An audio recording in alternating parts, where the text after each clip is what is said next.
Yes, once again, we have liftoff. I want to thank you for tuning into this episode of the Big Truth Podcast, and I'm stoked to have my man Frank Whittington here. For those of you that may not know Frank, he's a tattoo artist for many years. How long you been tattooing? 24 years.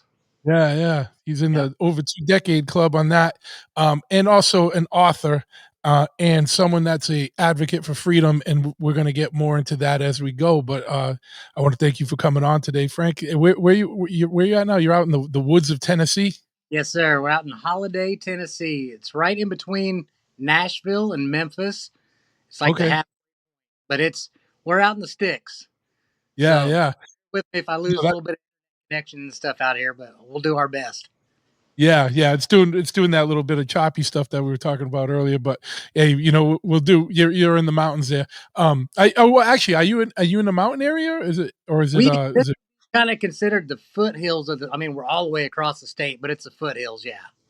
okay? Cool, cool, nice, man. I might pick your brain about Tennessee stuff later because I have a lot of friends out there, and I know that's a good place. I know that it's a very um, more freedom inclined state than a lot of these northeast places and whatnot. But One of the reasons we moved out this way. yeah. But that's what I'd want to do though. Like I'd want to be out like kind of like in a quieter area. Like Nashville's cool, Memphis is cool, Knoxville's cool, but I don't want to be around people anymore. Yeah. I just I have to. Oh, go ahead. I definitely understand a little bit more solitude. Maybe it's just because I'm getting older. Yeah, well, I think that comes with it. So, like, why don't we go back to the before we get into the book and all the freedom topic? Let's talk a little bit about tattooing and like how did you find your way into tattooing? And it was a different.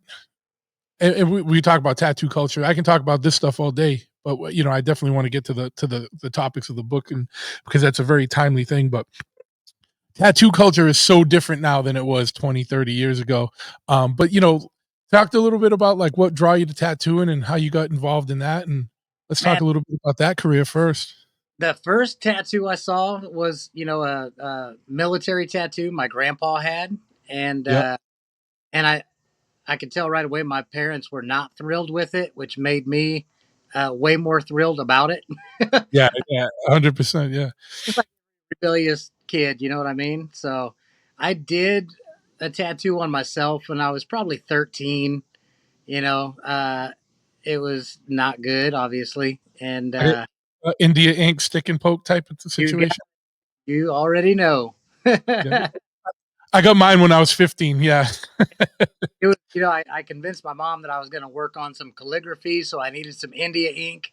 And back then was a art store called Ben Franklin, and so she took me there, and I got the ink, and I ended up getting like a little X-Acto knife and just kind of carved in the image and rubbed ink in it, and immediately tried to wash it off. Like, oh shit, I've done it now. Yeah. And Yeah. Yeah. hidden that thing for about 3 years before my parents ever found it, and they came unglued Yeah. about that scene. Where But was it? Where did you put it? it was on my chest, and Okay. some Japanese kanji. I was taking martial arts at the time, and it was just the kanji of that style of martial arts. Uh, Okay. Guru. um, and from there, I got my first tattoo when I was 18, and I was working for this guy. I was doing home health care, working for a guy who was a quadriplegic, and he made friends with a tattoo artist. He was getting tattooed. So, being through that introduction, I started getting tattooed professionally at 18. And I was maybe 22 back in like 99. I opened up a shop just doing body piercing after Okay. a couple tattooers, and just kind of asserted myself into helping them out any Mm. chance I could break down, clean up, set up, and then I got to where I was getting familiar with the machines. So I was, in the back cutting springs and trying to figure out the tuning. And then Yeah. before I had people that I pierced, and they were like, well, if you ever start tattooing, you can practice on me. And I just kind of took him up on it. So I'm essentially self taught, but had a lot of coaching along the way. Just a whole lot of, man, that's messed up. Don't do it like that. Mm. So Did you do, like, an official apprenticeship, or did you just kinda, like, since you own the shop and you were doing you were doing, piercing, you just kinda picked the yeah, brains of the guys you had working with you? yeah, no official apprenticeship at all. Yeah. Just Not yeah, not that that even really matters, but that was just more of the way back then, you know? and it's honestly looking back in hindsight surprising that I was able to get the traction that I got. You know, to be able to work in some of the shops across the country that I've worked in over the years without having that lineage behind me. Mm. But I've always said that I think personality can take you a long way if you can stay relatively humble and stay in that mindset of learning and letting people know, look, I'm here to learn. Uh, People kind of respect that, and it definitely helped out as I was coming up in tattooing. That's like anything, man. Attitude is absolutely, like, one of the major components of things. Don't if you're a dickhead, no one's gonna wanna teach you anything, you know what I mean? But, like, if you're humble and you, like, show a genuine interest and you're, like, really into it and you do whatever it takes to learn, people see that and appreciate it, you know? Right, right. Where did you start tattooing? I don't tattoo, I do laser removal. Ah, And dope. I own a shop, because it was me and, my best friend, Ryan used to own the shop together. He passed away, unfortunately, a couple years ago, and so, you know, it's just me, but I got, 2, veteran tattoo artists working with me over there, both over 20-year tattooing, Wayne Liberty and, Dan Tantillo, um, but, um but yeah, no, so, you know, like, I've been around tattooing my whole life, and I love the creativity of it. I think I could do the mechanics of tattooing. I just can't draw, I never had the, mental faculty or acuity to sit down and learn to draw. I'm too, like, all over the place for that, you know what I mean? So, Right. it's drawing isn't my standpoint. Like, I have artistic visions for things and can be creative and can tell someone what I want or, like, how to do rudimentary graphic design, but, like, the hand-eye coordination for drawing, nah. Well, in all honesty, I didn't know how to draw until probably 2 or 3 years after I started tattooing. Yeah, I had classes, but at that time, and you know as well as I do, a lot of it was just flash. So if you had the flash on the wall, and you could trace and mimic yeah, what you're looking at, that yeah, was yeah, kind of how I did the tattoo. But that was before every tattoo had to have a deep rooted meaning, and you had to yeah. come up with a story as to why you're getting the tattoo. Yeah. You Tattoo still had outlines. know, really, really big outlines. You know, Yeah, nice you thick ones to hold it in. you could just You felt like finished with just the outline. yeah. The audio is clipping out a lot. I'm just trying to think of what might be going on. It was good for a minute, and then now the last thing you were talking, it was clipping out a lot. We'll monitor it. Um, and, you know, this is gonna be on YouTube too, so watch the video and you'll be able to pick if you're listening to it, go watch it on YouTube later. Um, and you can see. Uh, but yeah, man, like, I grew up in, like, in punk rock and hardcore and tattooing was a big part of that world, especially, 30 years ago. Um, and I remember the days when tattooing was still like tattoo shops were still pirates dens, like, you know what I mean? They were, it was like you got kind of nervous going in there if you didn't know anybody and you had to you paid your dues by just sticking around because the doorman was always an asshole and you know what I mean and everything. And it was just like a more rough and tumble. And I love that, you know what I mean? And I know tattoo's way more service oriented and a lot of these places look like little spas now and whatnot. And it's like everyone's welcome stuff, like, you know what I mean? And whatever. But like I miss the days when like someone who had a throat tattoo or a neck tattoo or a face tattoo that meant something. You know what I mean? Like you were like, yeah, watch out, that dude ain't right. You know what I mean? But it's like what's your I'll talk about anything you want with tattooing, even though like I'm like I don't have full place because I'm not a tattooer, but I've been around since I've 15, 16, I've been hanging around tattoo shops, and like my best friend's a tattoo artist, and you know what I mean? A lot of my best friends are tattoo artists and whatnot. So I love that the culture of tattooing because it was another thing where it was like underground and it was just kind of like you had to seek it out. And if you wanted to learn it, what I really loved was that, there was like a process to it, and it was like before the internet, it was like arcane knowledge. Like you had to like get in with somebody and like really, like someone taught you it as a trade. And Yeah, and whether it was like you had friends that would do that for you, or like you apprenticed and you paid your dues and you were still making needles. Like right now, if every needle supplier stopped, you could probably still keep tattooing because you would know how to make your absolutely. own machine. You'd know how to make needles. You could autoclave things like and reuse things. It wouldn't be all throwaway cartridges and whatnot. But I feel like a lot of that part of the culture is lost now, you know? I, there's most people don't even know what a solder iron is, and that was like a staple of the tattoo shop. If you Yeah, had to fix, if you had to make needles, if you had to, repair a clip cord or a foot switch, you had to have a soldering iron. And I've yeah. got Oh, and horse. I in a monocle for the needles. You're done.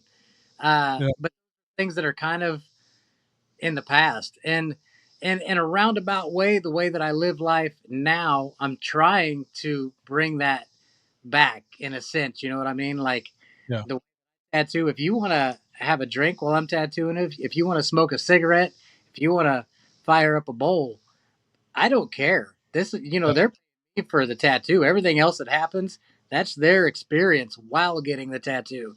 They get to yeah. That's part of the nostalgia that we are lacking right now in the industry. There's a there's a time and a place for everything. Everything that's happening in the industry and tattooing in general, I'm fine with it. I don't Yeah. grudge anybody for the way things are done. People were really mad at me for the way that I came up without an apprenticeship and got notoriety in small community. Um, but that's okay. It worked for me. And then whenever I was done with that, I moved on to something else. But the goal for me is to show people there's another way you can do this. You don't have to be out on Front Street. You can take it back. And what I mean is you can take it back underground. Maybe you need a following, you need a clientele, or you need to be in some type of, back then it was the punk rock scene, it was the biker culture, you Yeah. know, subcultures of the standard. And if you could get in with those guys, that's where you got your foot in the door. And I think we can do that again. It's just a matter of showing people by example how to do it. Oh, And yeah. it's really with anything, you know what I mean? Yeah. You build a lot of motorcycles too, don't you? Or you've built. Yeah. Yeah, yeah, I mean, I'm at Chopperhead now, that's the Yeah, shop behind me, yeah. Um, yeah, it's like everything got watered down because TV shows co-opted the culture and then got people involved in it that would have never been involved in it. And it's cool because I'm sure some great people have come into motorcycling or choppers or tattooing because they saw it on TV, you know what I mean? Like any one of the plethora of shows that but it just brought everything more into the mainstream. The thing I always will rebel against is when all these like big companies try and, get involved and co-opt it. And I'll always be resistant to that because I'm gonna be punk rock till I die. You know what I mean? And I will always resist that. Um, and we'll always be more on the fringe end of things. And I mean, what's cool about tattooing is, like you said, that there's still a lot of people that follow. Like, there's still a lot of old timers around. You know what I mean? That still do things the traditional way and can do things the traditional way. I just feel like I think what it comes down to is I feel like people have more respect for something they earned and, however they earned it, like, like spending a couple years with, either doing an apprenticeship or just grinding. And it's like nowadays people they see tattooing as like, you almost see like the part that I don't like is that it's like it almost is like people look at it as an easy way to make money or something. You know what I mean? Like these, so people get involved in it that normally wouldn't. Like, oh, I can draw. Like, I'm just going to tattoo because I'll make money at that. And then guys that have been tattooing for 3 months are owning shops now. You know what I mean? I mean, and sometimes they're very horrible, and they don't care, and so they'll just do $40 tattoos all day, because they're doing quantity, not quality, Sure. and and they just that to me, that's the things that I just don't like because I feel like you're ruining it because someone's going to go in there and have a really horrible experience, and then it's just like, and then the worst thing is like I bought my laser, my last laser I bought off of Carl at Jinx Proof because someone was doing laser tattoo removal that shouldn't have been, and they bought like a $3,000 Amazon laser or eBay laser, and they were fucking people up, and then that ruined it because someone went to the health board and they just shut down laser removal in DC for anybody unless you were a licensed physician. So at any point, I feel like people like that could potentially like ruin things for everybody. But people that you know, came in the old way would I feel like have a little bit more love and respect for things than someone that's just like, "Oh, I've been tattooing 3 months. I'm gonna go open a shop down the street from the guy that taught me." You know what I mean? Like I think the comfort I find in just allowing that to happen is the universe has a way of keeping balance. Like the Yeah, yeah, meant to be in tattooing, the people who really assert their soul into the craft, they're gonna survive, no matter how slow or busy it is. The people who are just trying to get in to either look cool, to be cool, to just make quick money, they're going to weed themselves out. And next thing you know, they're going to be back to, whatever it was they did prior to. And I've watched enough people come and go, and everything is always in balance. You know what I mean? It may shaky, it may seem rocky at times, but balance is always kept. And yeah, a lot of joy and just knowing that, like, I work with a lot of people and they'll see another shop open up. I'm like, well, are they good? Well, no, they suck. I'm like, well, why are you worried? What's yeah, your concern if you know that they're not doing as good of a job as you? Are they taking anything from you, or are they marketing to people who can't afford you? Because that's fine. yeah, There's for every seat, and you know, this is a very obvious craft. If it's good, it's really good. If it's bad, it's really bad. yeah, yeah. And There's a that's what balance. yeah, and then there's things that are so bad that it's like hysterically bad, hysterically funny bad, and there's a lot of horrible tattoo, and I love that because that's job security for me as someone doing laser removal. Exactly. I mean, there would be no need for laser removal if it wasn't for bad tattooers. Yeah, So or just that people who made poor life decisions and got tattooed on their face or hands or something and then can't get a job and, sure. aren't really about the life and, like, are trying to live a regular life. Um, I just noticed that you had a Hero tattoo shirt on. Shout Yeah, out to the Crib brothers, Jeff and, yeah, those good dudes, man. I speaking of, like, motorcycles and the cross between these worlds, like, I met them years ago in North Carolina at the old, smoke out shows, and, I think I ran into you back in the. This is back in the Salisbury days, back yeah. way. Um, and I can remember the. Did you guys used to set up a Yep. booth? Yeah, yeah. I very much remember. I think I used to even have your shirts from Chop Ahead. So Yeah, yeah, I'll send you some new ones. Um, yeah, no, those were good times, man, because everything was just starting to pop and it was exciting and like, it was cool and it wasn't like so wild yet. And if you went to the smokeout, it was still like 90% choppers, you know what I mean? And it was just wild. And it was like Salisbury was pretty lawless. it was great. I had the best time going out there. I had Yeah. an blast, and we have a right down. It's only about 20 minutes from us. It's Loretta Lynn's ranch. Okay, you're close to that? Yeah, yeah, real close. And I went out there once for a day, and I would think I was expecting or hoping it was going to be reminiscent of the old Salisbury Yeah. or, Rockingham, and it was not. It was pretty awful and Yeah, crazy expensive, and it just kind of, I didn't really have a use for it, but yeah, yeah. I think we're always looking for that thing. I keep threatening to have a little bike show out here on the property once I get a little further along, have a little bit more shower houses and toilets available. But I don't know. Maybe down the road we'll see. We'll Yeah. see.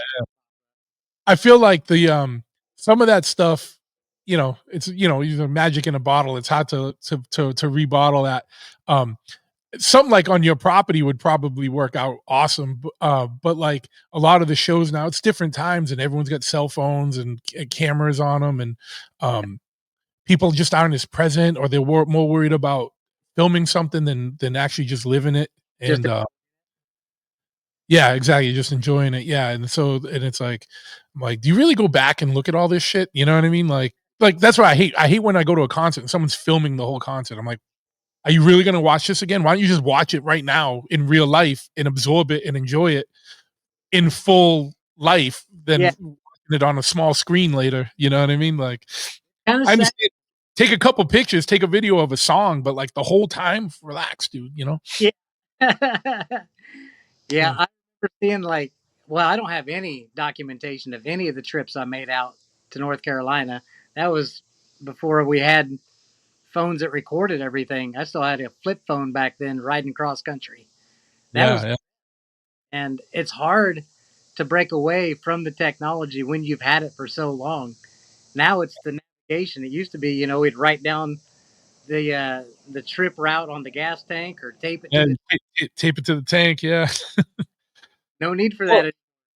or if you got if real inventive, you put a bunch of layers of, painter's tape on the tank, you know what I mean? Like, so that you could just peel it off easy later, and it didn't damage the paint, and you just wrote it right on the painter's tape.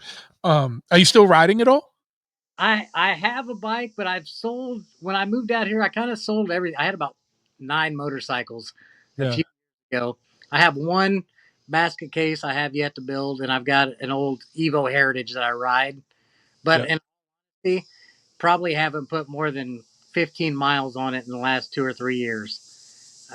It's a little sad, and I'm embarrassed to say it, but that's just kind of my efforts have turned toward building these buildings and getting this property built. So Yeah, uh, well, you're building a nice compound out there, you know? get the compound built, and it's generating some money as we go. We rent this little cabin out here, and we have intention of building a few more as we go. Yeah, So that's awesome, man. Yeah, you're living the dream. So why don't we get into that? Because and we can talk about more about tattoo stuff and everything either, but I definitely want to get into it. This is your book here. I told you I got it and I read it. Freedom Rekindled. You can get it on Amazon. Can they get it direct from you too, or is Amazon the best spot? through Amazon, I haven't even went. I mean, I have a copy, but I haven't bought like a bulk of copies to sell in person or anything. I've been sitting on the information for a while, and I thought it was time to just like put it out. Show people this picture. That's a Tennessee ass picture right there. Look at that. Back cover, yeah. But yeah, so like I just wanted to kind of give a people a little easier understanding of why I made the decisions because people raise an eyebrow. It's kind of controversial Yeah. what I'm doing and how I'm restructuring things um, to But be. before, why don't we get into a little bit about that before you talk about get too deep into it? Just like for anyone that listened to the Brandon Joe Williams episode um, a while back, if not, go back and listen to it. He's talking about becoming like a state national, or some people go the sovereign citizen route. State national is a little bit different. Mhm. Um, and what I really like about your book is that it's step by step and it's easy to read. I read this whole thing in like, on a Sunday, you know what I mean, in the morning when I got up and I read. I've never read a book cover to cover, but yours I could. And it's all just, easy to understand basic steps, like this is what you do. But why don't you talk a little bit, what's the end game for somebody, you know what I mean? Because not everyone might be familiar with the whole United States corporation and separating from that part of it, because it sounds weird. It's like, oh, so you're leaving the country, and it's like, no, I'm just leaving the United States corporation. I'm Yeah, still a citizen of the United States, of America, but just I'm not in the corporation of it, and you're still like do you go the more like the state national or sovereign or that's basically exactly what I did. Is just, I mean, we have, and I don't know how deep in your woods you want to go. Like I said, you've had Brandon Joe on before, and he gets way deep in the woods, and he's got a lot of infinite knowledge on this stuff, but some He of it's does. kind of hard to digest. It's Yeah. like, And he's rapid fire and he's all over the place, and then he's like citing case law and all this and that, and it's like, you're like, yo, bro, I'm not an attorney, like, you know yeah. what I mean? Like, but that's what I liked about your book. If anyone that's interested in this, pick this book up, because it's literally just, we're gonna get into it now, but it's just literally easy to follow, step by step, almost like checklists and shit, like do this, then this, then this, and And that's what I did have as I was trying to figure it out. So that was my end goal, is to get it condensed down to a tangible way of seeing what's happening and how you can exit that system. Everybody wants to gripe about my guy lost the election, or you know my whatever. There's teams, this you know, team where you don't even have to participate in that system at all. That's one set of framework, but over here is a very similar but different set of framework, the original framework. And we have two totally different systems operating simultaneously. So yeah, we have corporate system and we have our common system.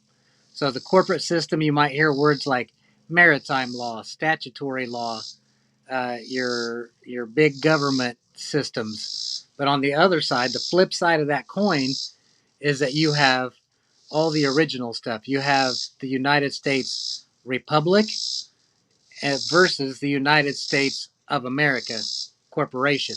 yes, When you're born into a hospital, you're given a birth certificate. That's your title of life that states that you're there. But on the other side, you were born and you have blood flowing through your veins. So you are the living, breathing person. In the corporation, it's a corpse, it's a dead entity. Not that you're dead, but the way that you're viewed in law is as a stack of paperwork.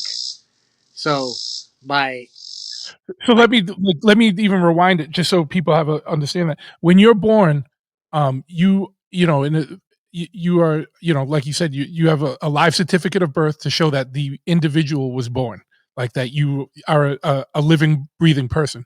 yeah, You also become a corporate entity, like where, and that's when your name is in all capitals.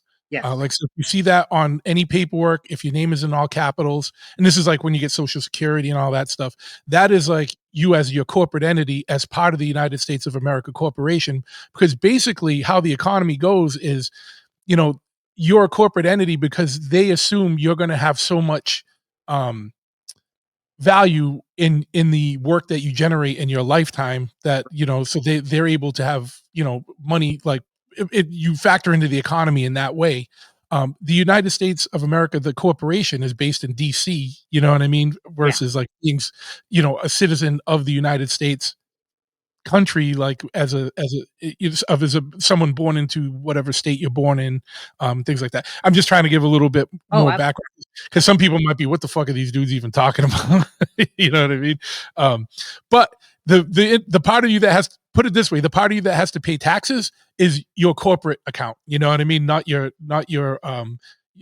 being a sovereign or a state national citizen, well, even when you're born in the hospital, you get two different birth certificates. You have a certified birth certificate. That's the one that they want you to present, like when you enroll in grade school, junior high, high school, your first job, military, anything inside of that framework of the public system. There's also a document called the Certificate of Live Birth. This Yeah. has with lowercase, middle name, capital, lowercase, last name, capital, lowercase. That's the certificate that you start with. You go into your county building, you say, hey, I was born on this day, my name is this, and I would like my certificate of live birth. That was my first step to making corrections. So now I knew, okay, when you compare them, you can see it's obvious. Okay, this is one person, this one is, you know, registered totally different. That's me. And you have to assert that. You have to take time to go back now and unwind all these things you've gotten into. You've got to cancel a lot of these contracts because Yeah. in the framework of a corporation, everything is based on contracts. It's never explained to us, so you have to find out about it later, if it's even in your wheelhouse to do that. But that's step one: certificate of live birth versus birth certificate. That's the public side versus private side. And now that you know that, you can start like, okay, well, what other contracts am I in? Well, every time that you've signed your name, you've offered a blank endorsement. That's your signature. That means they hand you the paper. They've laid out all the guidelines to what's on the paper. You've agreed to it. Okay. So you've went and got a job. That job enrolls you into the tax system. It enrolls you into, let's say, a 401k if you're, working a job like that, or your benefits. And what has essentially happened from the time that our country was founded until now is we've kind of flipped the script on us. We've gone from being the beneficiaries of being living men and women to the trustees of a corporation that we're completely unaware of. We're the ones responsible, and the people, the the powers that be, the all elusive they, are benefiting from our labor, our work, our ignorance, for lack of better terms. We just don't know any better. And the older you get, the more ingrained you are. So you will fight and defend the corporation. You'll defend your social platforms, your social security. You'll defend your investments that you've paid into all these years. Whether you wanted to pay into them or not, you had to, because you signed the dotted line with a blank endorsement. You didn't tell them anything different. You didn't state that you're standing on your rights. I know I have rights, but you've signed those away in trade for privileges. And unfortunately, privileges can be issued and revoked. Rights are God given. So until you take the rights back and then stand firm with knowledge that you are doing the correct thing that's best for you, nobody is any the wiser. So that's where I got so inspired, as I was being told a handful of years ago, when everybody else was being told, you got to shut down your business. Well, I don't want to shut it down. Well, you don't have a choice. Everybody's doing it, and we're saying you have to. That was a real trigger moment for me. Yeah. And you know, I had never pushed back prior to that. I had never seen anything any differently prior to that, but it really struck a nerve to where I felt I had to do something, and all the griping and complaining in the world wasn't accomplishing anything in my own personal life. So I came across different podcasts along the way. I had a lot of time on my hands at this point. So I just dove in and started listening to podcasts. A lot of the stuff that Brandon Joe Williams was rapid firing, I was jotting down and then taking time to go back and be like, man, this can't be right. There's no way this is even possibly correct. And you type in the codes, and the pages pop up from Cornell Law, and you're like, oh wait, this is a legitimate site. Well, what's it saying? And I've never done so much reading in all of my life. I'd never taken time to cross reference. I'd never knew that we had not only two systems operating, but two sets of language cohesively operating at the exact same time. What we are taught a word means is nothing like what it means in law. Well, I don't want to be a lawyer, but I also don't want to be blindsided by a word that I don't understand because I didn't take time to do it. I didn't take time to learn that there's two two valuable definitions of that same word. And that was really, really eye opening to a point where I kind of just disappeared long enough to really get my thoughts organized and get things planned out. Well, then I went from having LLCs and corporations because I had two or three different tattoo shops. I had a screen printing company. I had multiple rental houses. And the companies, I walked away from them. I didn't ask really for anything. Like one of the partners was like, "Hey, I'll pay your taxes, and that's my buyout." Fair enough. I don't intend to pay him anymore anyhow.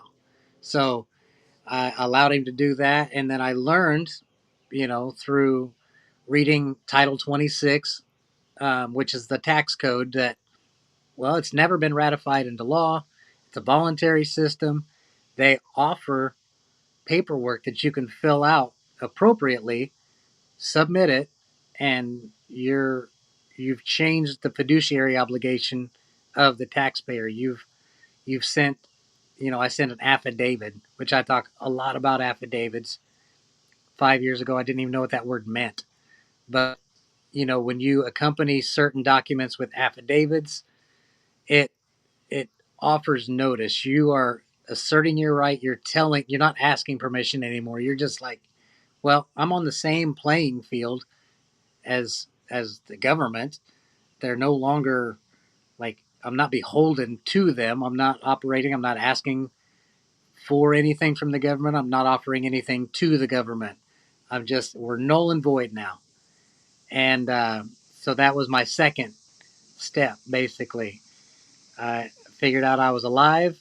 I figured out that corporations pay taxes, and I was not a corporation. So I filed the paperwork to step outside of that system. Everything has pros and cons. If you want to be a person who lives in the banking system with a lot of debt and you want to be able to go to the bank and request loans, this may not be the path for you because you're Yeah. going to figure out how you can make your own wealth and live off of it. Now, to me, I don't have tons of money in a bank, but I'm very rich in the amount of land I have, the love that I have for my wife, the family that I have, the friends that I have. That's enough.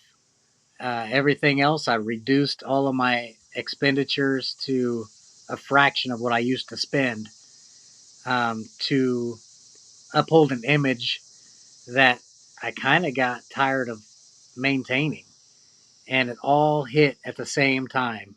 So my whole world kind of flipped upside down. I went from this kind of small town celebrity to moving into an area where nobody's ever heard of me, nobody knows me. Uh, I just operate totally different. I'm friendly with all of my neighbors. We're all very cordial and we help each other out. We have a community, but that is my wealth. And in time, I'll figure out other things. You know what I mean? I'll figure out how to keep generating a good income. We'll get later into how I restructured some stuff, but just sidestepping the corporate side of LLCs, corporations. I mean, I still am a self-employed um, business owner, but I'm just unincorporated now. And to do that, you can use a couple different tools like trusts. Trusts can be written by a living person, grantored by a living person, and the beneficiaries are living people. Um, that's one option, and ministries are another, which is the route that I chose to go with. So, Yeah. I mean, there's a lot here. There's a lot here to unpack, and I figured out what our audio situation is. Whatever your setting is on the mic, if I'm talking and then you go to come in, it like clips. But if you're talking the whole time, it's fine. So, like maybe if we're talking to each other, like give it a second before you start talking after I stop. Because I don't know what the setting is, and it's like we're too deep into the episode now to mess around with technical stuff. But yeah, I mean, it's a wild thing. Like there's so much, and like you gave a real good overview, but like when you really start to research this stuff, you see how much craziness has happened between the founding of this country and then, things that happened in the early 1900s that like really changed everything. With like, founding fathers were always, for better or for worse, because everyone's got their own opinions of how everything went. They were like, never give control of your money over to the central banks. Always keep your own United States, fund your own, mints and everything. And we did that, in the early 1900s. We signed on to the central banking systems, and that's what's put the country in so much debt because of the interest on all the dollars that are spent. And this is all high level, not high level stuff, but this is, if it's your first time hearing it, you'll have to do research and go read the book, The Creature from Jekyll Island, and it'll give you a better understanding of things. Or go look at like G. Edward Griffin stuff. But you'll see how messed up, you know, we are. And this and then look at United States corporation, and listen to Frank, read his book, go check out Brandon Joe Williams. I'm sure there's a whole other list of other people that know of that might be good to listen to too. I've haven't gone super deep into it yet. I have a very surface like working knowledge, and I have a knowledge where I understand more than I can just talk about freely because I haven't delved nearly as deep as you. I'm going to be frank. What's put me off from jumping is that, between Chopperhead and the bar and the tattoo shop, I have so many fucking corporations because, like the property company is one thing, the business name is another corporation, like, the entity. And I wouldn't even know how to do it with like, it's one thing with the tattoo shop because, we can all, there's only a couple of us, or here at Chopper there's only a couple of, but like at the bar, like we have like 14, 15 employees, like, you know what I mean? And Yeah. that's where it gets a little messy and a little more entangling. I'm like, how do I get out of all this stuff? But you know, the all I'm not going to get every employee to disassociate from the from the corporation, but so that's where it gets really a little bit messy for me, and that's why I haven't really gone too deep into like doing it yet. But maybe talk about like at a general level, if it's like if this was someone's first time hearing about it, like a little bit of what the benefits, because you said there's pros and cons to everything, and it's like, what are the pros and cons of being in the still involved in the United States as a corporation, and then versus like being a state national? Because one thing that we've lost as a country for sure is that freedom comes with a high amount of of personal accountability and personal responsibility. And I think that's kind of what you were getting at when you said that. Like, you can't just go to every bank and get a loan anymore. Like, you got to figure out a way to make things happen because, you know, because you're not part of the general system anymore and things like that. So maybe before we even get into more of the next steps and everything, from your research, what are some of the benefits and drawbacks of like disconnecting? Well, just like you were saying, when you get so invested and you have multiple companies and you've signed on to kind of live that American dream, make your own way, build your own business, um, it's hard to untangle that. That's why I walked away from the tattoo shops that I had. That's why I walked away from the screen printing company. I couldn't ask all of these people, like, hey, let's just set this completely up different now, 20 years in, and we're going to restructure all of your lives to suit me. It's not going to work. This is a personal thing. Even my wife still operates the same way she always did. It's not her. It's not her thing.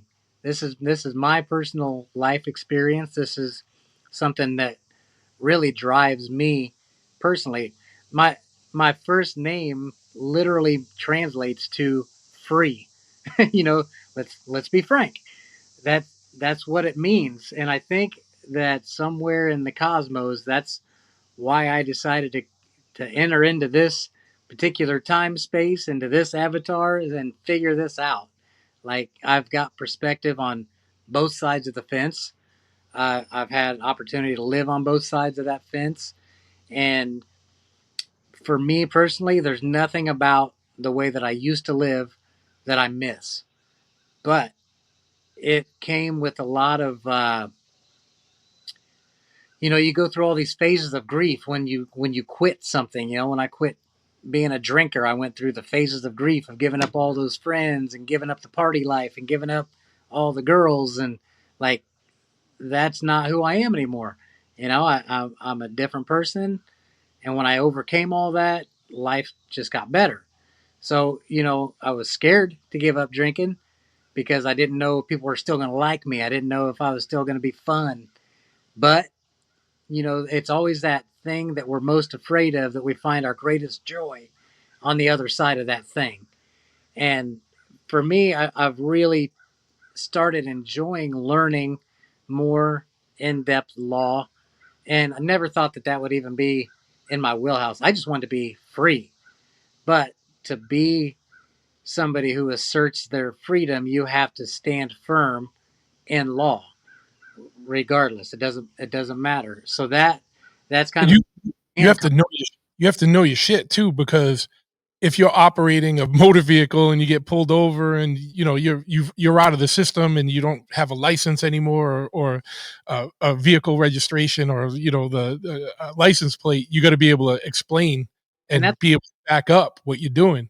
You're exactly right. And I have had to go into court, and you have to learn the verbiage. You got to learn the vocabulary so that you don't get tripped up, because a lot of the questions that they ask are loaded questions. They already know the outcome if you answer the way that you're intended to answer. But when you answer what I consider appropriately, and you stay grounded and in your common law, then you walk away unscathed. You know what I mean? You may get some bumps and bruises as you learn to get through it, but I had to go in March for driving without a driver's license and driving an unregistered vehicle. And I explained, because I know that they carry the cams and all that, like, this is a process I'm going through. Please just go ahead and do what you've got to do on your end. I'll take care of it later on in the court. And I was able to do that. I was able to draw up the paperwork I needed. See, the thing is, when you operate in common law, you can't contract a bar card holding attorney to stand on your behalf. They can only stand on the behalf of a corporation. Dead entities can only contract with dead entities. Living can only contract with living. So when you show up on behalf of your straw man or ens legis or whatever term you want to use, it all comes down to you're standing on behalf of your corporation, and you are standing as the beneficiary, and you have to put the court as the trustee. You have to say on the record, for the record, I'm here on special appearance on behalf of, and then you proceed with the officer so and so tried to you know, put me under their jurisdiction. I don't live under their jurisdiction. This is a separate, it's just a whole basically script you go through and you speak it into existence. But you've got to be firm on it. You've got to know it inside and out before you ever get to that point. So I don't recommend people immediately throw their license out the window and they just let their vehicle lapse. And like eventually, if you get comfortable enough with language, sure, if you know the law well enough, theirs and common law, by all means, go for it. If you know how to restructure or write up and draw up trusts and you want to start a business, do that. If you know how to create a ministry, do that. Like I had to have help with some of those things, and it's expensive to get the help. But, I went 4 years, 5 years without utilizing a bank account. It's awful difficult to find tattoo supplies without a bank account that you can just order things online. You know, it's it's difficult to navigate life without having it. But now, under the ministry, which I'm a trustee of Homestead Ministry, I created it. You go online to the IRS and request your EIN number. So now you have a number to use. Well, with this type of ministry, there is no filing. at the end of the year. There's no taxes to withhold, there's no taxes offered. It is, it's ecclesiastic law. So that's where all the money that I make goes into that account, free and clear. So I'm able to benefit from that bank account where I can purchase things that I need for the homestead. And the ministry owns my vehicle. It owns the motorcycle. It owns each building. It owns the house. It owns the property, the land. I titled over the deed to the ministry. So I have nothing that can be taken from me. That's a benefit. But it takes a lot of work. It's a lot of extra filing. It's a lot of extra things to do to maintain that sense of freedom that I have. Um, and it's not easy. It's sometimes your butthole puckers every time you see a state trooper. Like, it's today the day I got to talk to him. You know, the Mhm. idea that you take your affidavits. It's called an affidavit of truth. I so and so recognize that I am not this entity with all caps, but rather this entity, and you have a little dash and a comma and a colon in between, and all of that matters when you sign paperwork. I don't just scribble my name; I hand print, and it's a long name, Franklin Eugene Whittington, but it's signed 1-308, which is the UCC code for withholding your rights. I withhold my rights without prejudice, without recourse. Franklin dash Eugene colon Whittington, comma, and then I might even give a notice as to who that is, administrator of ens legis. So it's a paragraph to write out. Nobody wants to do it. I got time. you know, I'll make them stand on the side of the road and lean in the car while I write it. You know, I carry my own pen because it's got to be a particular color to really assert. You know, most often you'll get a black pen when you're signing your signature. I draw mine out with a blue pen, which indicates I'm a living man. Uh, and that stuff, it can get in the weeds too. It can get out there and seem a little hokey, but for me, it's worth it. And when I get a little bit of pushback, then I really feel like, okay, well, I'm onto something here.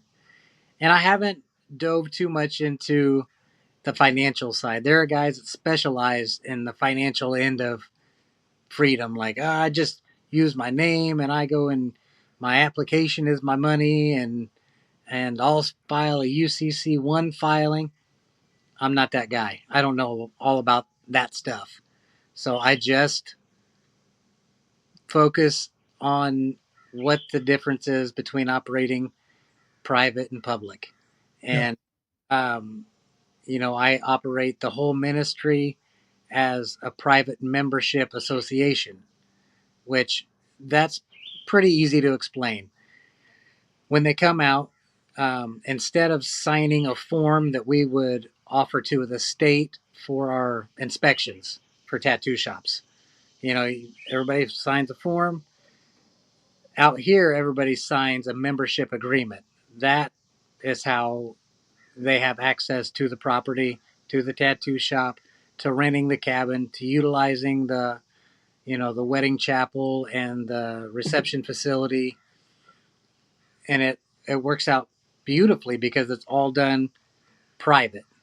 I don't ask for a license. I don't ask for any kind of inspection. I don't ask for them to come in and contract with me, them being the state, the county, any municipalities. Um, we manage all of it ourselves. We're adults, so we know how to draw the paperwork up. They know how to sign it. That's it. So I only do business with friends, family, and members. That's the only people that I interact with. Um, and that simplifies things way down. So you could essentially open up and just pretty much any business. If you're a handyman, you can just service people who agree to sign your membership agreement. If you have a homeschool or a daycare and you're only working with people who are members of your organization. Back in the day, I used to go into a lot of strip clubs, and they would always make me sign a paper and get a membership. It didn't make sense then, but now it makes perfect sense. Like, okay, well, this is why everybody was sitting around the tables doing cocaine and police weren't busting in the door. They had no jurisdiction to bust in a door. You know, they weren't contracted with them to serve and protect over that facility. And it's the same out here on the property. You know, everything managed in house. Do you find that it's easier to do that in a place like Tennessee versus like other places you've lived? Like, is that why you chose to go out there? When I was in Illinois, that would have probably been one of the more difficult places to make that happen. And I had two houses side by side. One house, when it was before I owned it, it was a barber shop on the lower level and a rental space above that, just a residential rental. So when I bought it and I was leaving the public tattoo shop I had, I just opened up there, and that was kind of my practice ground. Like I had seen so many people over the years, and you've seen them, and they would start tattooing without a license, and that used to really get my goat. Like, how in the world are they not getting in trouble? What's going on? Why aren't they getting shut down? They should be kicking their door in. The reality is, there's nobody to kick their door in because they're not contracted into the corporation. They're not beholden to anybody because they've never asked for permission to do the tattooing. So they can never be denied permission to do the tattooing. And that when I came to that realization, when it became that crystal clear, like, oh, this is all about jurisdiction and whose jurisdiction you choose to be under. Like that's why they never get in trouble.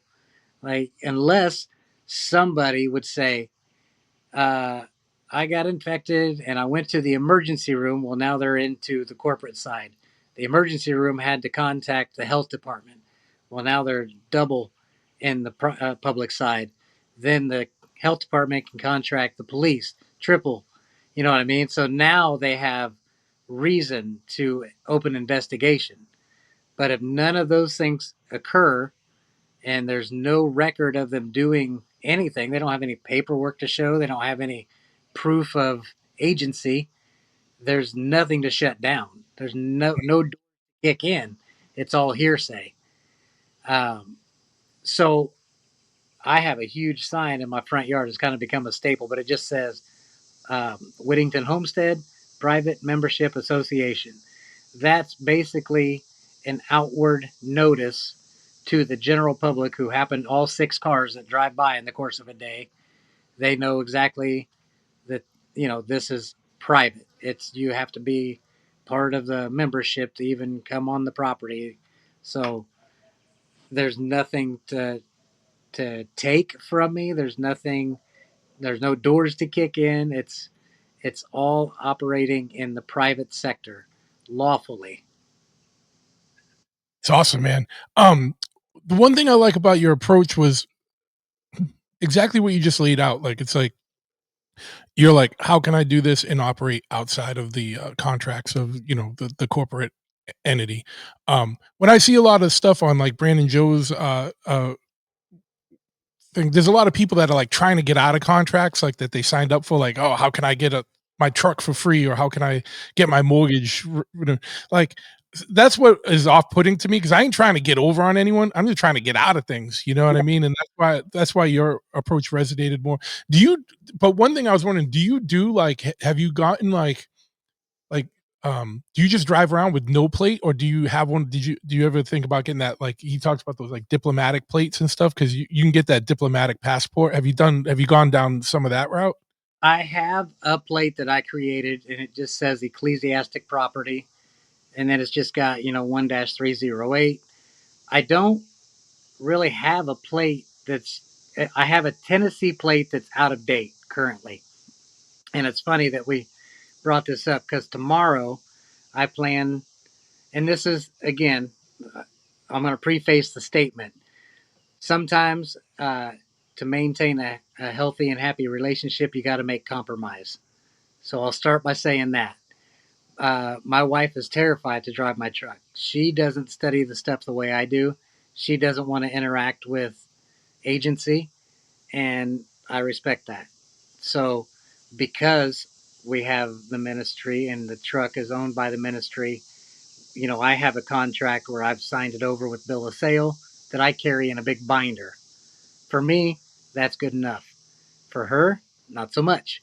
So I'll be going to the county building and putting on a plate that will be the truck is owned by the ministry. So I'll be driving the ministry truck with the ministry plate, uh, grantored by the state. You know what I mean? It'll be a Tennessee state plate, but that's the compromise that I had to make because I'd rather see my wife happy than scared. Yeah. So we pick our battles. I've driven for 2 years without renewing registration. I'm going to chalk that off as a win for my fu to the man. But there again, it's not worth risking my relationship over my particular values. I'm still young enough and flexible enough. I can work. I still get to maintain my personal freedom that I don't own the truck anyhow. So I'm just doing what I have to do to make everybody happy. Mm. And I don't say, I don't necessarily, I'm not stoked about it, but I'm also not upset about it either. So up until tomorrow, which obviously it'll all be dealt with by the time this airs, but I'll be running a Tennessee plate again, just not in my name. It's wild. It's wild to be in like a mixed household, like where you've disconnected from the corporation, but your wife is still hasn't made the plunge yet. And I, Like I how? don't Oh, expect. sorry. Oh, yeah, we gotta give it a second, like, because of the cutouts. Sorry, man. What was that? I said I don't expect her to change anything about the way she's got going in. Like she's an RN for a living and still works a couple days a week. So I want her to just have her own life experience while I have mine. So she's still on the tax roll and all of that stuff. Like, um, that's wild. So it worked, but it still works out. Like, so Well, yeah, it's you just don't you just don't you can't put file jointly because you don't even exist in the corporate in the corporation anymore. She's not married to another corporate entity. that's right. Wild stuff. What's you know, for people that might just be started down this journey, what's like I know you've already kind of talked you've hit on a lot of this, but like what would, obviously get you live your certificate of live birth and, you know, um read your book and stuff, but like what have been some of the major pitfalls that you've experienced or like um that you would warn people about like here's some of the things that you're going to encounter that are going to be the toughest things or something like that.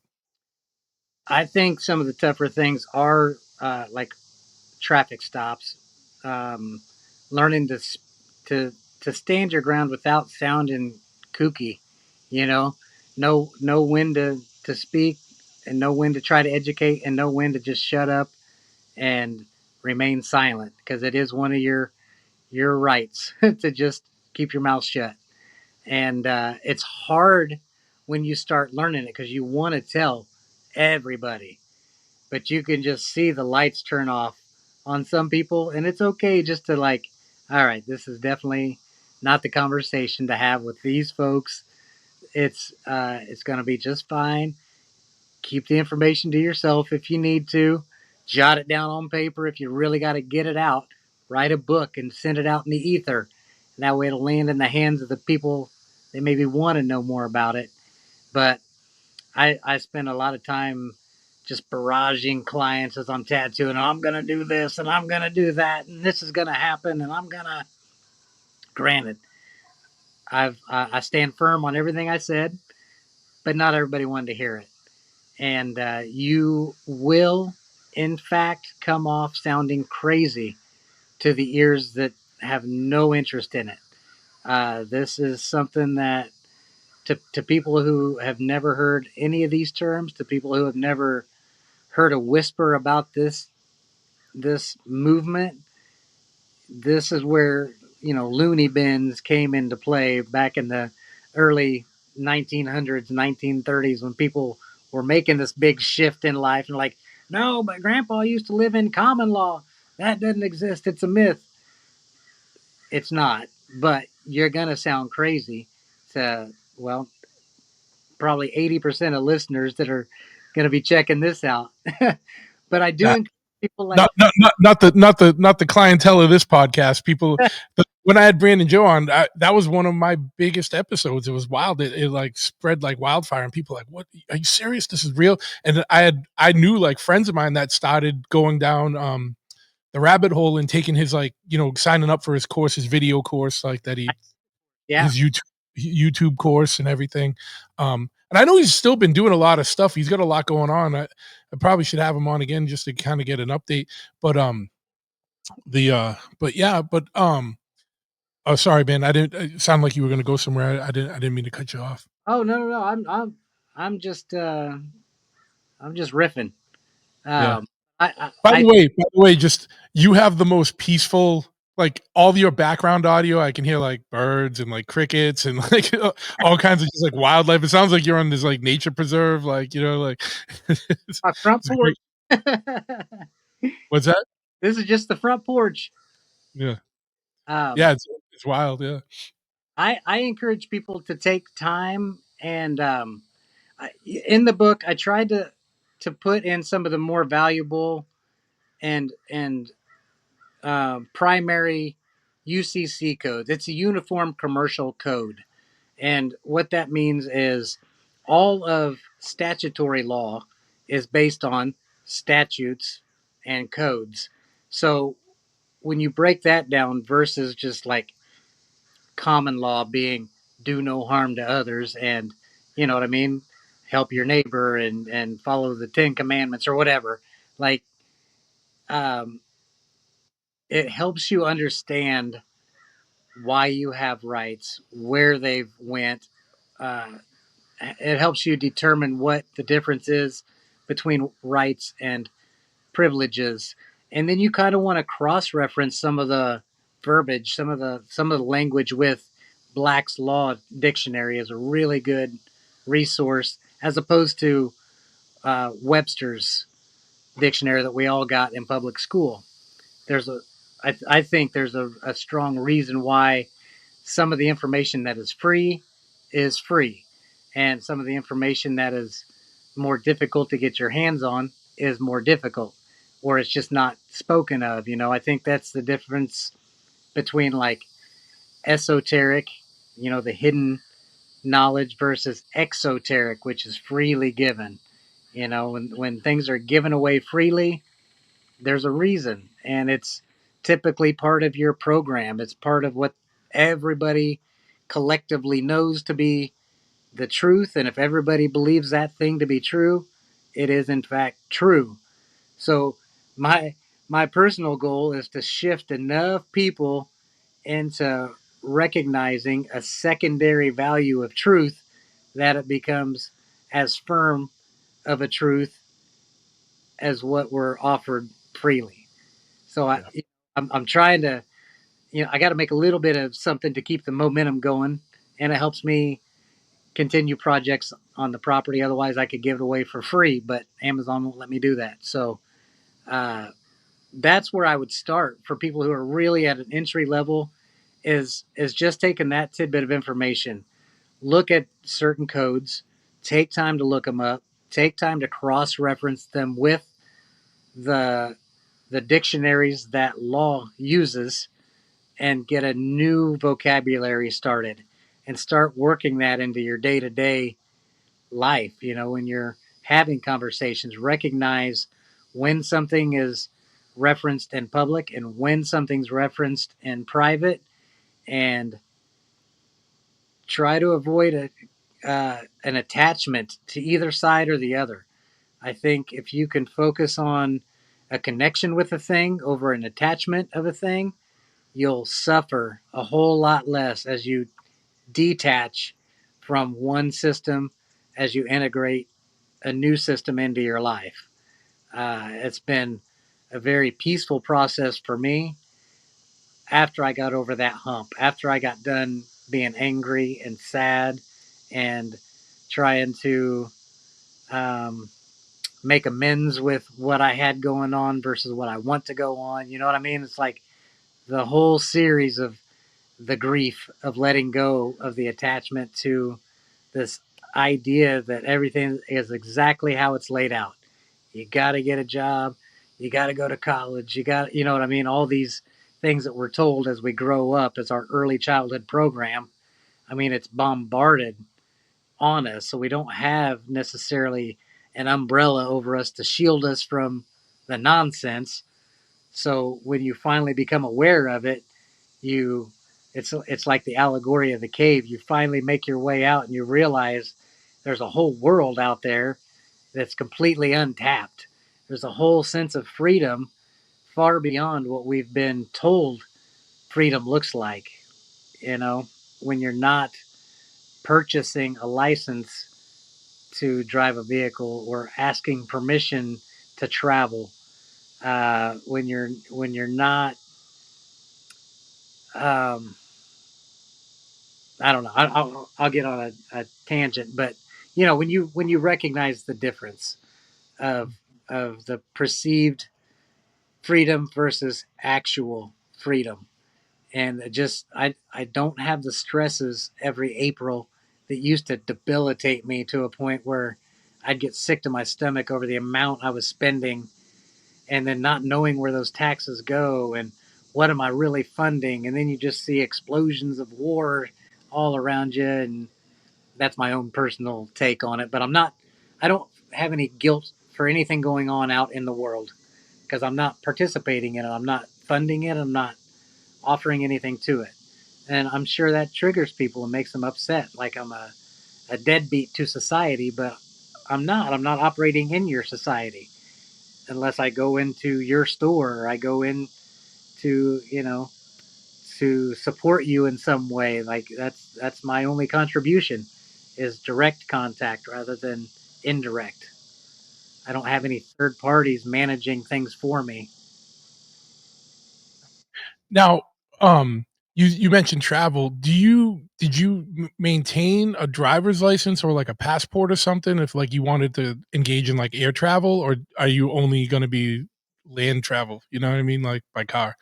Well, what I did is, as part of my status correction, which is long form is political status correction, because you're when you're born, you're issued citizenship, and that citizenship is, I mean, the definition is as a employee of the corporate state. So when I filed for my passport, everywhere that it requested whether you're a citizen, no. Where's your parents citizens? No. Nobody that I engage with are knowingly and willfully citizens. If they were, you know, they would be mad at themselves. So I believe that very strongly, that you tell them what you are. So when I got my passport card, I have what's considered a state national passport, and that's what I travel with. That's what I drive on the roadways with. Um, so if I do get pulled over, I present that, and you can tell on the card because it has little asterisks up in the upper right hand corner, and different asterisks mean different levels of basically how far you've taken your state nationalism. Mm. Um, and as I'm relatively new in this whole movement, you know, with 5 years under my belt, I haven't untied every contract that I've opened up and engaged in. I still have a mortgage that I'm paying for, so I can't necessarily just write that off. And I don't know the ins and outs of it. And there again, that's not my forte. Uh, I'm gonna. I got a couple years left to pay on it, and then I'll resubmit my passport. You know, it's a DS11 is the form you file. So that's what I can travel with, and it's It's issued through the State Department, so they have been notified that I've corrected my status. My local agencies, by way of receiving a ticket, offering an affidavit of truth, they've been notified, which I think is probably why I don't get pulled over. When they've ran my expired plate, my name comes back as a do not detain. Um, so it's not beneficial for them to pull me over. Uh, Even though I'm not unpleasant if I get pulled over, I'm not trying to educate anybody on the side of the road like I talked about earlier. I just keep my mouth shut, offer my passport, explain why I'm offering it instead of their driver's license, accept their ticket, sign it appropriately with the endorsement. Um, it's considered a special endorsement because I'm telling them I stand on my rights, no recourse, without prejudice, and then, working in administrative capacity. So it's a lot to put on there, Mm. but it's worthwhile when you understand what you're actually doing. The last couple of houses I sold, that took forever because you got to sign, you know, 30 pieces of paper, and every one of them, my wife was just like, "Can you just get a rubber stamp made?" I probably should, but I haven't. Yeah. Yeah, yeah, because that's the thing, right? Is like the transition where you still have obligations in that other world that you gotta work out of. That would be a freaking night. That's what I mean. For me, it would be a nightmare, and it's very daunting and overwhelming. And I'm already working 7 days a week. That's what's been kind of holding me back. But when you've had interactions with whether police or state officials or like court or just dealing with like the town or the city or the state, are they is it something they know about, or is it something that like like me? And I'm sure not every officer knows about this stuff. I'm sure some do because they've run into a state national somewhere along the way. But is it something that you find a lot of resistance to and you just have to hold your ground, or is it something like they like, all right, well, we know, you know what I mean? And it's like, and so, all right, you know what I mean? Like the jig's up, we know, cool, whatever. I would say on the ground floor, like out here in population, it is not common knowledge. It's Mm, not trained in the police academy because they it, all information is pretty compartmentalized. If you work in a factory and you're on the line, you just do that job, that one thing. You can't tell somebody how the entire vehicle is made if you're just doing, if you're just the spark plug guy. But I kind of view it that way. The police are just doing the job they know how to do, the job they were taught to do. They know the codes and the statutes, but not necessarily the deeper lying laws. So, again, if you try to educate somebody on their own job, number one, you're going to create a hostile environment for them. You're going to irritate them. You're going to push their buttons. That's not something that interests me. I'd rather cut a few jokes, try to keep it light, everybody go home safe and sound. Deal with it later. Deal with it with the knowledge of how to fill out your paperwork, how to submit your affidavit, how to work with the court, not against the court. The original systems were set up to where we are the beneficiaries, and that's all we're doing is stating I'm the beneficiary of these actions. I'm not the trustee. I'm not the one responsible. I'm not the responsible party. So once you've signed it appropriately, they submit that to the court. They've already done half the job for you by citing you the ticket, giving you the opportunity to state your case, to state that you know your rights. That's already done. So now you follow that up and send in your affidavit of truth or your motion to dismiss, however you want to approach it, whatever level you're at. But I think, again, maintaining a calm and peaceful nature, no matter what, should just be, it's just integrity. You know, Nobody wants to be the 6 o'clock news guy who was the crazy sovereign citizen on the side of the road, who wouldn't comply and wouldn't all the wouldn'ts. Like just do. what has to be done to get through the stop as quickly and peacefully as possible. When you go into court, there's already rules established. There's rules to the court system. There's a flow to it. Go in and speak your piece. Make sure it gets on the record for the record, and then it has to be submitted. You know what I mean? Now you put everybody in that particular system on notice. Like, oh, he's not even under our jurisdiction. Is not part of this system. So not much we can do here. When I went in, I ended up with a $10 fine that I had to pay for no license. No, everything was just dismissed. And I think it was more of just like um, an inconvenience. They just wanted to kind of offer me some inconvenience, like I offered them. So that was fine, and I was still learning, and I still have a lot more to learn. I'm by no means the authority on the matter. I'm just trying to figure this out like everybody else, but trying to take a more reasonable and authentic approach as opposed to trying to be combative or be rude or over insulting. Like, I recognize people just have a job to do. That's what they get paid to do. It's, taxpayer funded. I can honestly say I'm gratefully not funding it out of my pocket. So I just have to stand on the knowledge. One thing I would like your opinion on this, and this is all speculation.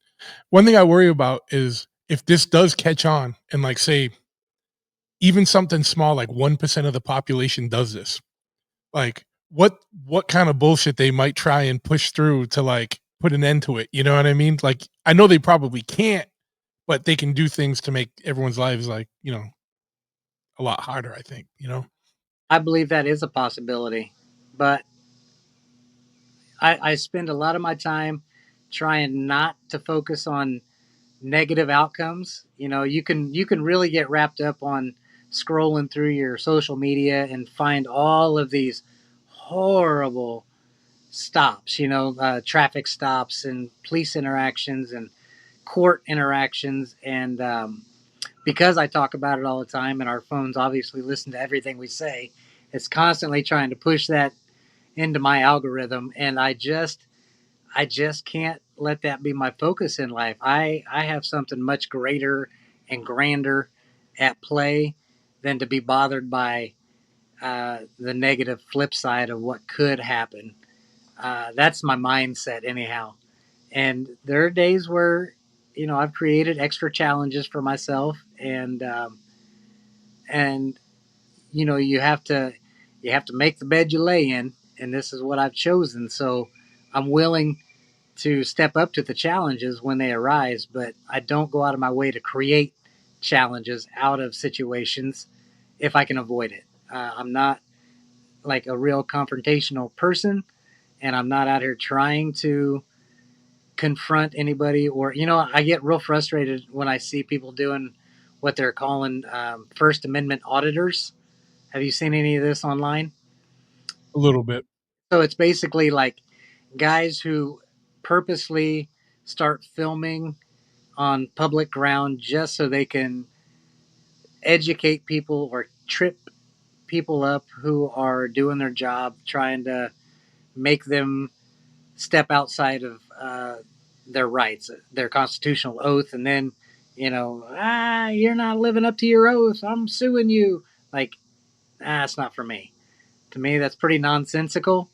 Let's focus on the other side of it. Have you ever heard of the 100 monkey theory? No, I might have, but, like, go into it and then I So it, might it kind trip of something. me because basically there was a group of monkeys on a beach and they were being fed um, a fruit every day, and they were tossed into the sand and covered in sand. They'd dig them up, they'd eat them, and then one monkey went and washed his fruit. Well, now he's eating clean fruit, and by the time two or three others saw it, well, now this whole island is picking up their fruit, take it over, wash it, and by the time it got to 100 monkeys, Across the pond was another group of monkeys, and they also started washing their fruit before without ever having any interaction, just through the ether.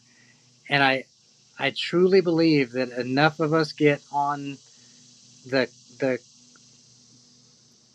correct course, a different course than we're currently on, and open up this window of opportunity to this untapped freedom, it'll be so much more easy for this system to kind of get more of a foothold and not look crazy to the people who are embedded in the system. It'll look tangible. People will be able to see it in real life actively working. Oh, if you wash the fruit, you don't get grit in your teeth, you know? And that's my ultimate goal is to, you know, influence just enough people that it tips that scale just a little bit to where it kind of takes the rough edges off of the crazy looking side of it. Like, oh, okay, here it is in action, functionally applied, working appropriately, and everything is cool. Everything is okay. People are just peacefully living out their own personal American dream, living in the republic rather than in the United Cool. States of, you know. And I don't mean that as a political stance on being Republican. I just mean, it was our country was designed as a republic, common law, easygoing, peaceful country, and it's morphed into something crazy that everybody has agreed is standard. Um, and the people who have decided to be peaceful look crazy. So I really want to kind of tap into that 100 monkeys theory and just kind of tip the scales and knock the edges off a little bit, soften it up to where it might look a little bit more tangible. I want to hopefully connect with people before they start engaging in so many contracts. Like, here's another option before you sign that first W-2. Here's a Form 56. This is a W-8BEN that your company can file for you, so you're not doing a withholding tax on me, the individual. Like, I'll come to work, you're saving money, I'm saving money, everybody's happy. Um, it's just a matter of showing people how it's done, and all the ins and outs, not just a surface level, not just here's the code to go figure it out, but here are the codes, and here are some examples of what that means. Here's some interpretations. Here's some case law to back up that statement. And you don't even have to understand case law at that point. You just know that the Supreme Court um, abides by the Constitution, which is the supreme law of the land. Boom, we're there. Now let's just stand firm on what that document says. Let's understand we didn't write it, so we have the right to interpret it. We are the beneficiaries, and now we're actively abiding by the supreme law of the land above codes and statutes, which is a secondary set of rules that everyone is taught to abide by. Yeah, and so that's a great way to put everything into perspective. Outside of your book, obviously, and I'll show it again. Freedom Rekindled. It's on Man, Amazon.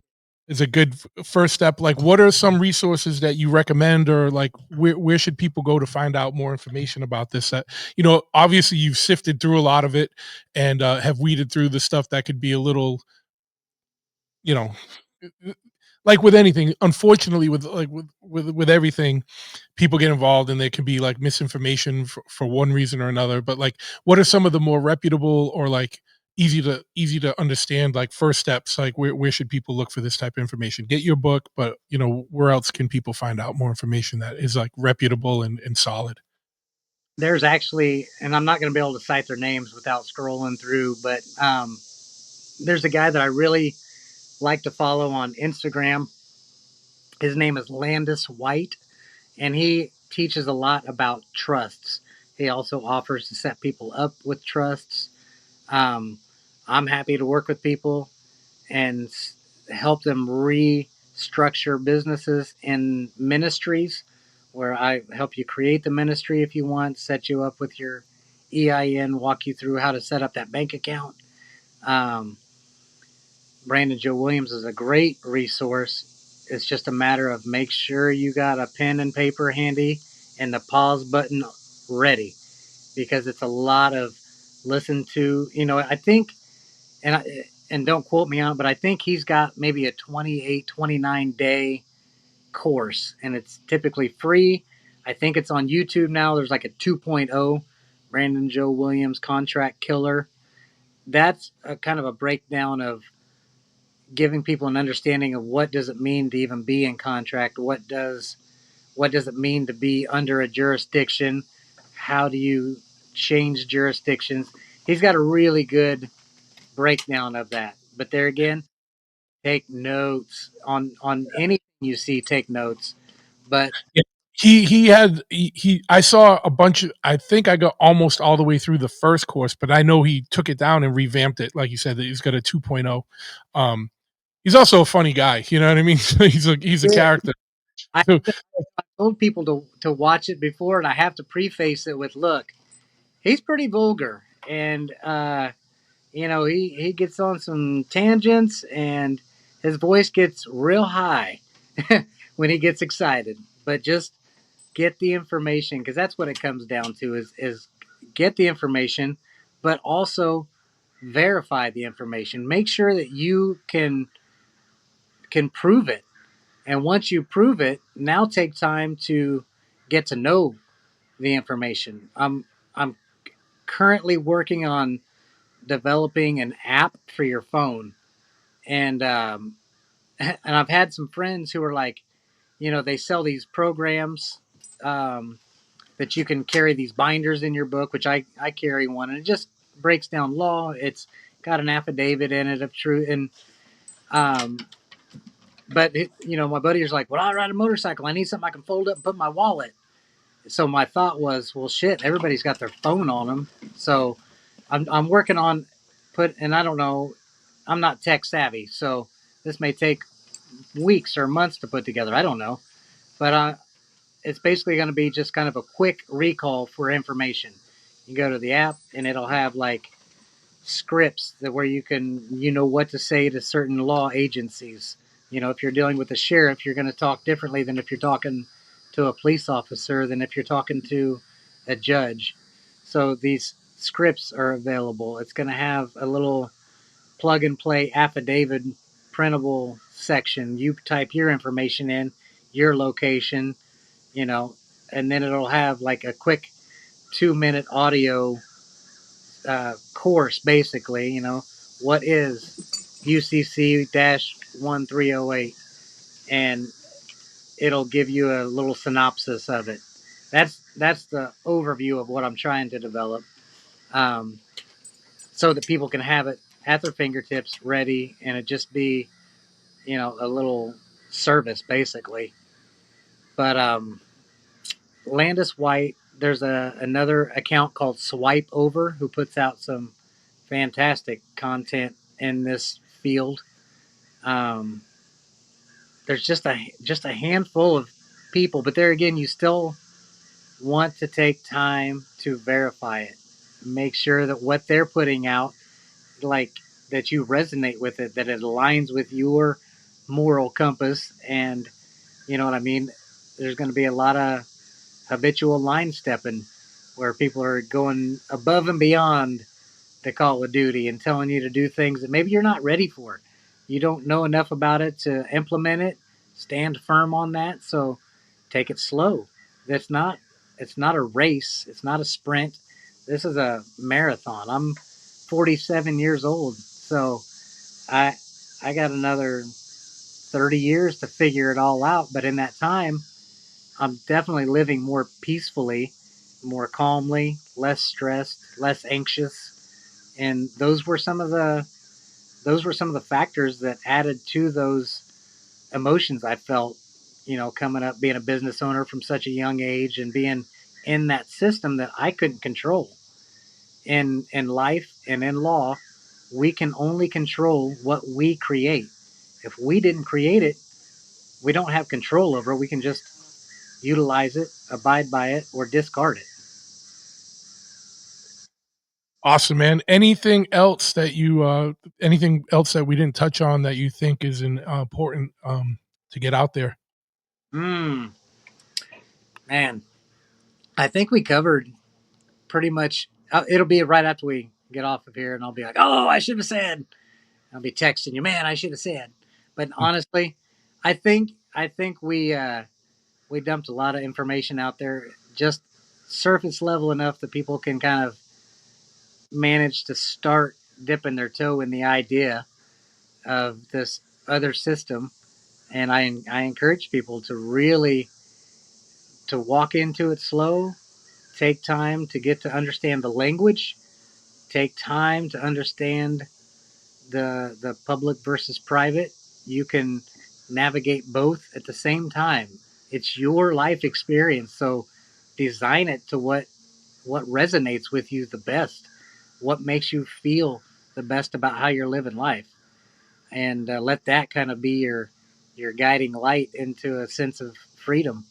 Um, One person's freedom may look different than another's, and there's nothing wrong with that.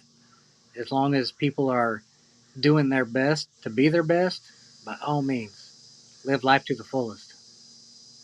Oh yeah, man. And where can people I'll have a link to the book in the show notes. But where can people find you if they want to get in touch?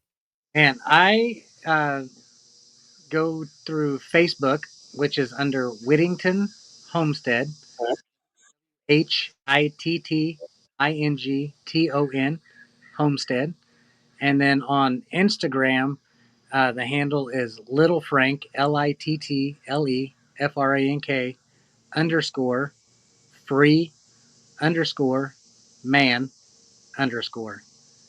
And man, I'm happy to answer any questions that people have. If you want to reach out to me directly, you can also reach us at by email if that's more suitable to people. Whittington Homestead 25 at gmail.com.